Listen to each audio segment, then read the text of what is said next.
Bonjour à tous. Alors, pendant 50 ans environ, il y a eu, un petit peu moins, il y a eu ce qu'on appelle la guerre froide. La guerre froide était un mélange de guerre, on va dire, un petit peu idéologique, mais surtout économique, d'influence, de territoire, etc. Bon.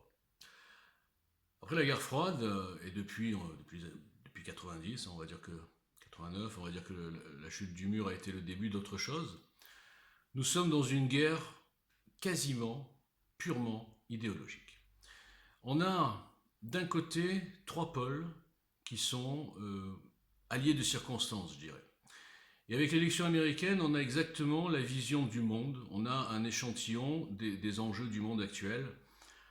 Avec d'un côté, nous avons donc Joe Biden, qui est à la fois le représentant de ce que j'appellerais la gauche caviar en France, c'est-à-dire des socialistes qui ne sont pas des virulents, qui ne sont pas des extrémistes, mais qui ont une fâcheuse tendance à déformer les bonnes idées, à prendre des bonnes idées à la base et à les rendre complètement négatives et contre-productives. Donc on a cette part-là des socialistes, gauche caviar.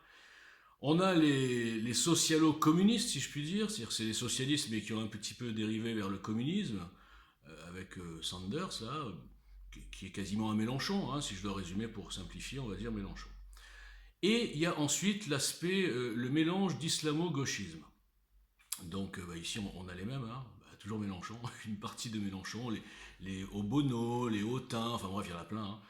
Hein. Donc ces trois pôles sont alliés de circonstances. Moi j'ai fait un petit document, là, très bas de gamme, hein, très café du commerce, qui notait cette alliance des trois totalitarismes. Parce que qu'on le veuille ou non, le progressisme, le communisme et l'islamisme sont les trois seuls totalitarismes, tout ça rime, qui sont actuellement en activité dans le monde. Parce que le totalitarisme fantasmé, nazisme, fascisme, etc., ça reste un souvenir, mais enfin, il n'y a pas un seul pays qui pratique ça. Voilà. Donc, ces trois totalitarismes pointent du doigt, ouais, les trois, hein, ils ont ce point commun, un totalitarisme qui n'existe plus. L'exemple extraordinaire, c'est les antifas. Vous savez, les antifas, c'est comme s'ils se battaient contre des fantômes. Et pour se battre contre des fantômes, ils emploient les méthodes des supposés fantômes. Bon, on est dans un monde, je le dis toujours, de fous. Et je crois que tout le monde le remarque. Donc, et en face de ça, on a les gens normaux.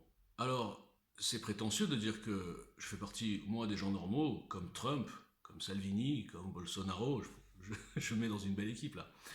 Mais comme plein de Français, comme plein de gens qui disent mais où va ce monde? Et les gens normaux, en fait, on les qualifie toujours, c'est systématique, que ce soit sur les réseaux sociaux ou sur des plateaux télé ou même dans la rue, hein, de fachos ou de racistes. Bon. Alors facho et raciste, je crois que je ne suis pas le seul à avoir démontré la totale inversion des choses, puisque, il faut le dire, les plus racistes sont les islamistes. Bon. Et les plus fachos, comme je l'ai dit, bah, c'est ceux qui usent de la censure, qui usent de la pensée unique, qui usent de la propagande. Bah, donc ce sont des fachos. C'est ça la définition. Hein. Bon, c'est d'imposer une idée et de laisser la place à aucune autre. Bon, donc on voit bien que déjà c'est inversé. C'est même pas la peine de détailler. Enfin, on l'a fait tous 100 fois. Mais après, il y a un troisième truc qui marche pas mal aussi, comme bouclier. Hein, on appelle ça des boucliers. C'est complotiste. Alors, complotiste, il faut s'attarder là-dessus parce que moi-même, vous savez, j'ai évolué, hein, j'ai 54 ans, je crois que c'est à partir de 48 ans, 49 ans, j'ai dit mais il faut que je réfléchisse, parce que là ça va plus. Alors moi aussi, hein, il fut un temps où j'étais quelqu'un qui disait, ouais, dès qu'on me sortait une version qui n'était pas la version officielle de n'importe quoi, je criais au complot. C'est-à-dire que j'étais lobotomisé, hein, voilà, je me suis réveillé tardivement, on va dire. Mais prenons des exemples. Je prends des exemples complètement décalés, hein, mais bon, c'est simple pour comprendre. Imaginons quand Hitler écrit son bouquin, Mein Kampf, ok. Imaginons il y a un type qui trouve ce bouquin, donc je crois qu'il écrit en. J'ai pas révisé, hein, mais je crois que c'était en 23, 24, 25, chose comme ça, en prison, enfin bref. Un type il tombe sur ce truc-là. Et il va dire à tout le monde, attention, regardez ce qu'il a prévu ce type-là, on sait jamais et tout. Ouais, mais bon, tout le monde le prend de haut, mais non, arrête, c'est n'importe quoi. Alors à l'époque, le mot complotiste n'existait pas, je crois. Bon, on le prend pour un fou. Bon, premier exemple. Ensuite, admettons un autre type, il tombe, je prends des exemples, hein, je vous ai dit, c'est, voilà, prenez pas mal. Hein. Il tombe sur le Coran. Il tombe sur le Coran, il lit vraiment. Alors il lit tout, hein, parce qu'il y a beaucoup de choses. Alors il lit les phrases où on dit des trucs du style aimez-vous les uns les autres, ne tuez personne, mais il lit aussi des phrases où tuez les mécréants, ne les aimez pas, ne les prenez pas comme amis, etc. Donc il est un peu paumé le mec. Et il dit mais les gars, il y a un mode d'emploi là. Il y a un mode d'emploi d'un plan, alors je dirais le mot, diabolique. Certains disent satanique. Certains, hein, j'ai pas dit qui, hein, je ne veux pas avoir de procès. Certains disent que l'islam est une création de Satan. Bon, c'est une façon de voir. Enfin, moi, j'ai pas les mêmes mots parce que je suis ni croyant ni pratiquant. Mais enfin, c'est vrai que c'est un peu bizarre comme truc. Donc, ce mec-là, on le crierait aussi de complotiste. Mais comment mais tu n'as pas honte, tu critiques une religion, tu es raciste, alors que, au passage, il n'y a rien à voir entre critiquer une religion, qui n'en est pas une d'ailleurs, qui est plutôt une idéologie globale, hein, une idéologie de vie à visée politique, puisque c'est pas simplement religieux. C'est un mode d'emploi non seulement de la conquête, hein, mais aussi de la vie. Il n'y a pas une ligne de la vie qui est oubliée dans le Coran, d'après ce que j'en sais. Hein, voilà. Donc tout ça pour vous dire que le terme complotiste, finalement, quand on réfléchit, et je peux prendre maintenant l'exemple même actuel, c'est peut-être être logique, avant-gardiste, réfléchir, anticiper. Hein. Alors une partie, hein, je dis pas tous, il y en a qui tombent dans les délires, ils doutent de tout, n'importe quoi. Bon, je prends un exemple, les mecs qui doutent de la Shoah, les mecs qui doutent de l'existence de camps de concentration, les mecs qui doutent, qui vont chipoter, ah c'est pas 6 millions, c'est 5 840 000, enfin je parle pour les juifs par exemple. Bon, ça c'est n'importe quoi. Là c'est même pas du complotisme, c'est de la bêtise, qui est guidée je pense par une haine, en l'occurrence des juifs.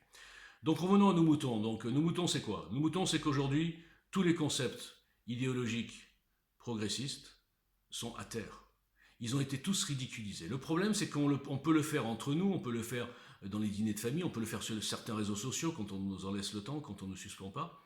Mais malheureusement, la parole publique, c'est-à-dire la télé, les radios, tous les médias, surtout en France, les intellos, le showbiz, ils sont tous dedans. Alors ils se connaissent, enfin je veux dire, ils ne sont pas tous de mèche, mais c'est quand même fou une pensée unique à ce point-là. Donc elle passe pas cette idée. Donc il y a plein de gens qui se disent mais on est les seuls à le penser, c'est pas possible. Mais non, ne vous affolez pas les gars. On est majoritaire. Il faut juste arriver à se retrouver, à se reconnaître. Je parle des gens normaux. Hein. Moi j'ai chiffré ça à 60%. Alors je ne vais pas rentrer dans ma façon de chiffrer parce que j'ai une méthode très spéciale. J'ai chiffré ça à 60%. On est 60% en France à être lucide, à comprendre qu'on nous balade sur tout, qu'on nous manipule, que tous les concepts sont à terre et qu'il y a, et oui, c'est là où je vais devenir complotiste, il y a un but ultime. Il faut juste être logique. Quand on voit des choses complètement justement illogiques, complètement incohérentes, quand on voit des choses où l'État, les États, les pouvoirs successifs ne réagissent pas sur des trucs flagrants qu'ils pourraient réparer et qu'ils ne le font pas. On se dit, au début on se dit ils sont incompétents. Moi j'ai souvent pensé qu'ils étaient juste incompétents. Après on se dit l'incompétence à bon dos quand même. Bon, moi j'ai pas de complexe ni de classe ni d'intelligence, je pars pas du principe qu'un type qui passe à la télé ou qui est ministre, il est forcément supérieurement intelligent, loin de là. D'ailleurs, je fais une petite parenthèse encore une fois, pour la différence entre l'intelligence et la culture, renseignez-vous auprès de Charles Gave, il vous expliquera la différence. Donc, nous sommes 60%, il faut juste se regrouper autour d'une bannière, autour, on va dire, d'une réparation. Alors moi, j'ai commencé à mon tout petit niveau par la réparation des mots. Bon, vous savez que je suis café du commerce, c'est très bas de gamme. Mais justement, c'est bien parce que tout le monde peut comprendre. Si moi je comprends, tout le monde peut comprendre. Donc, j'ai pris chaque mot, tous les mots déformés par l'idéologie, et je les ai réparés. Avec des exemples simples, j'ai fait ça avec Michael, qui est le secrétaire de l'association, et qui a bien travaillé avec moi sur le sujet. Donc, il faut déjà commencer par réparer les mots. Ensuite, il faut reprendre confiance. Se dire que non, on n'est pas seul, d'accord ? Être quand même conscient que dans le système, dans le casting des partis et des politiciens, il n'y a personne qui va nous sauver. Je suis désolé de vous le dire, il n'y a personne qui va nous sauver. Il y en a qui sont complices involontaires, d'autres complices volontaires, mais dans tous les cas, ils sont tous contrôlés, maîtrisés, je dirais, voire utilisés. Donc, les gens normaux, les citoyens normaux, je dirais même mieux, les citoyens patriotes normaux, qui veulent qu'on arrête cette spirale, qu'on casse tout, mais pas on casse tout façon gilet jaune ou façon insoumis, surtout pas. Non, qu'on casse tous les concepts et que par les arguments, la force du nombre et la pression, on puisse reprendre les commandes de notre pays. Voilà. Donc moi je vous dis, j'ai mélangé tous les sujets, mais moi je vous le dis, la victoire de Trump, pour revenir sur le point de départ, est fondamentale pour l'avenir du monde et notamment de la France. Si les États-Unis ne sont pas du bon côté de la barrière, au même titre que le Brésil, que l'Inde, que l'Angleterre qui est en train de basculer, que l'Italie, quand Salvini va revenir, même que l'Espagne. N'oubliez pas l'Espagne. Ils ont des socialistes, mais qui ont pris le pouvoir, comme d'habitude, par des manœuvres, mais le peuple est de droite. Le peuple va aux prochaines élections, on va revenir du bon côté de la barrière. Et on va essayer de défendre chacun nos nations, avec des collaborations entre nations évidemment, mais chacun nos nations, chacun nos histoires, chacun nos passés, chacun nos cultures. Voilà. Donc vous avez compris, je ne suis pas complotiste, je ne suis pas facho, je ne suis pas raciste, je suis comme vous. Voilà. Vous, les 60%. À bientôt.